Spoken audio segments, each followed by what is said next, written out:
Neo4j is a graph database that stores data in the form of nodes and edges. A node represents an entity such as a person, a product, or a concept.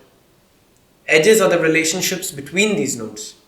For example, if you consider Facebook, then the nodes can be the users and the relationships or edges can show which users are friends with each other. If Bob is friends with Dylan, then Dylan will of course be friends with Bob. The relationship does not have a direction in this case.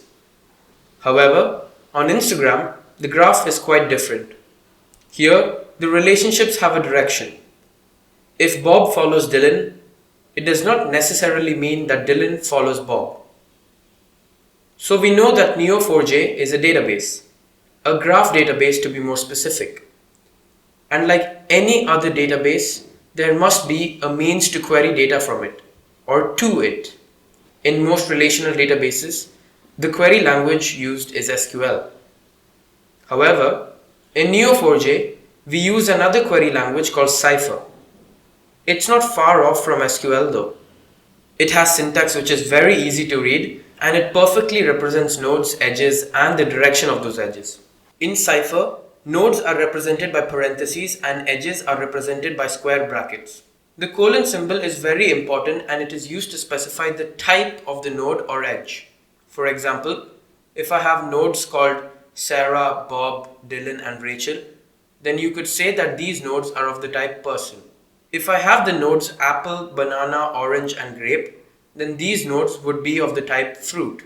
Nodes are not the only ones that have a type. Even edges can have a type. For example, in a social media database, the edges could be of the type follows or is friends with. In e-commerce, it could be ordered or delivered or returned. So the colon symbol is basically used to mention the category of the node or edge.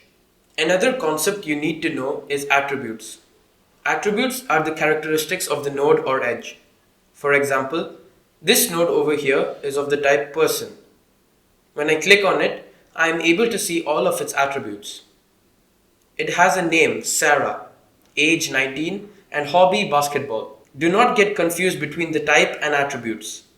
The type is just the classification of the node or edge, and the attributes describe all of the features of that particular node or edge. For example, you are of the type human, and your attributes are your features such as name, age, height, weight, and so on.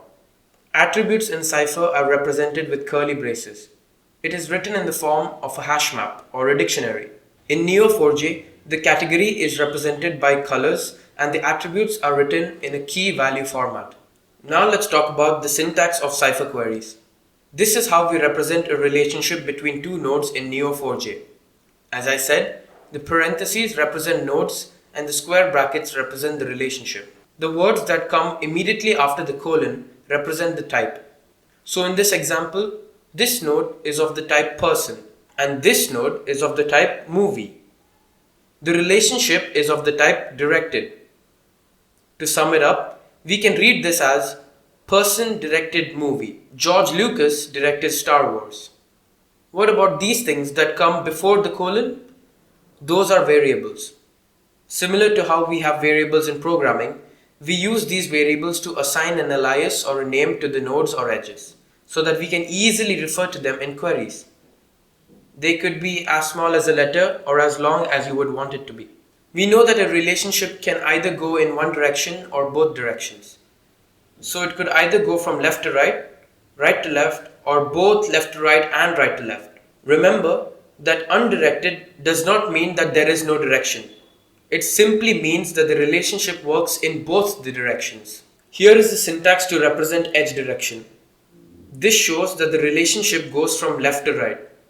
We use a hyphen and a greater than symbol to show the left to right arrow. Similarly, we represent the right to left arrow with the lesser than symbol. To represent undirected relationships, we don't make use of lesser than or greater than symbols. We just use hyphens.